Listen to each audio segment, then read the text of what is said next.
I try to stay organized because you always know you need something that is about this size, in this color, or material. Many other people in this building, too, are recycling artists. There's always something you can do with something that looks like it should be trash, and I don't know what you could do with this watch, but one day I'll find out. So, yes, this is a DC Art Studios. It's a lovely shade of red.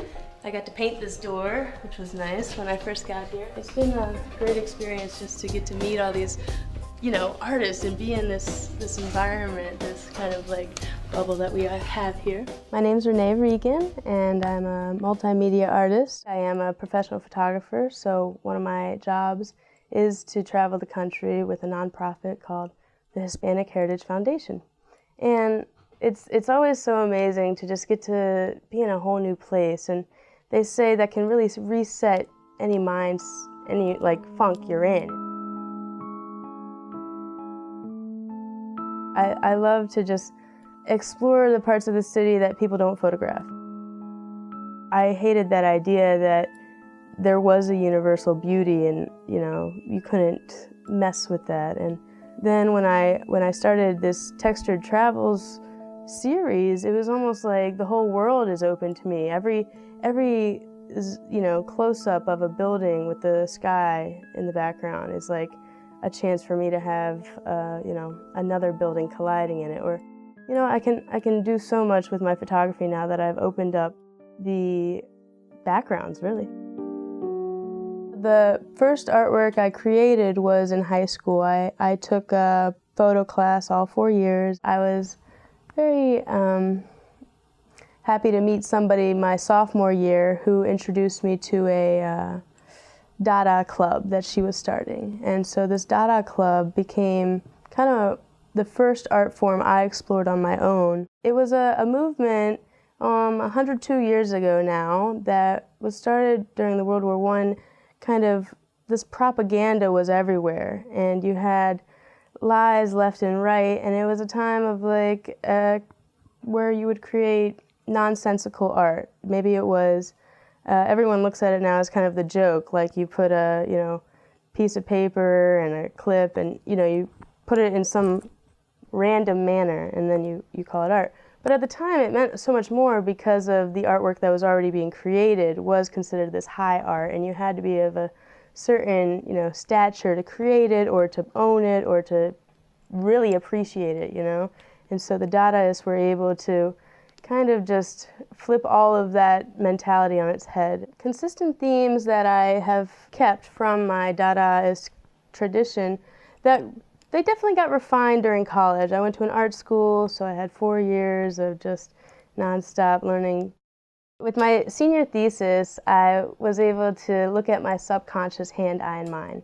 And I titled the series, The Encounter with Chance Revealed. These red pedestals here each have the raw material on them.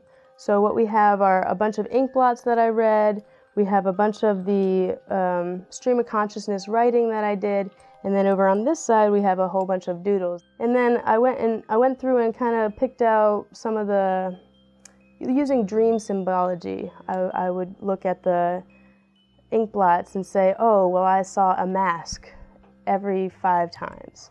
So what does a mask mean? And so that particular ink blot I would pick for this. One of these is something I saw regularly. And then I tried to create one very large ink blot. So I connected all these little segments.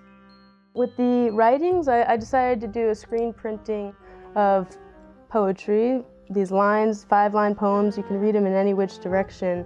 That's something I really loved about it, because each one was a very kind of personal story that I recreated in 5 lines. But when you read them in any which way, it can become something so much more.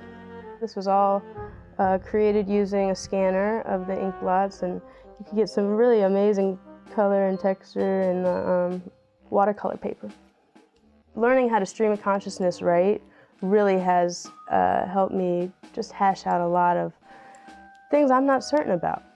There was a time in high school when I started to collect trash from the street, and it would amount to these sculptures and assemblages that I would make. And then after college, I met up with a friend who's a great performance artist. She and I created the Doodad Rescue Alliance. And so it's basically this, two-person alliance where we go around and try to collect different things we find from the streets and sidewalks. They're given this new realm to exist in, and that of art, which I think is so poetic for things that were going to end up in a landfill.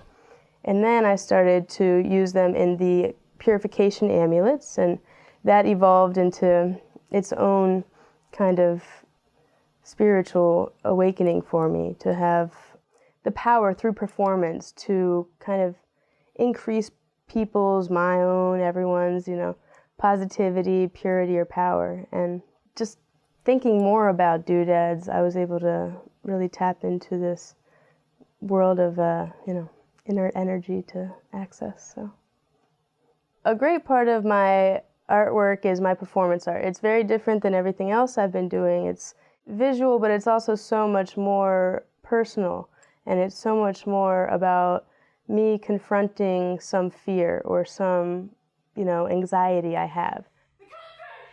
My latest performance was actually on, a domestic abuse relationship I was in, and finally, 5 years later, being able to kind of act out some of those emotions again and just really take apart that side of me that allowed that to happen. And it is not someone else's story I'm telling. It is my story in my own way. Where could we live harmoniously after Earth? I developed a world where we could exist, and the main parts of it are understanding that everything is in flux. The planet is called Ad Vivon, and I chose that name because Ad Vivon meant to survive, and I really wanted this to be a place where we correct the wrongs that we are doing now. A lot of my artwork stems from there in some way. It is all already created on this planet, and so I'm just bringing it down to ours. For instance, a lot of performance art, are these routine acts on Ad Vivon, to release whatever it is, whether it be that sadness or that, negativity. And it's a similar idea to what I'm doing with my performance art campaign, I've come here to run for president on a direct democracy where campaign. I'm trying to just get people to think about an entirely new structure away from a democratic republic into a democracy.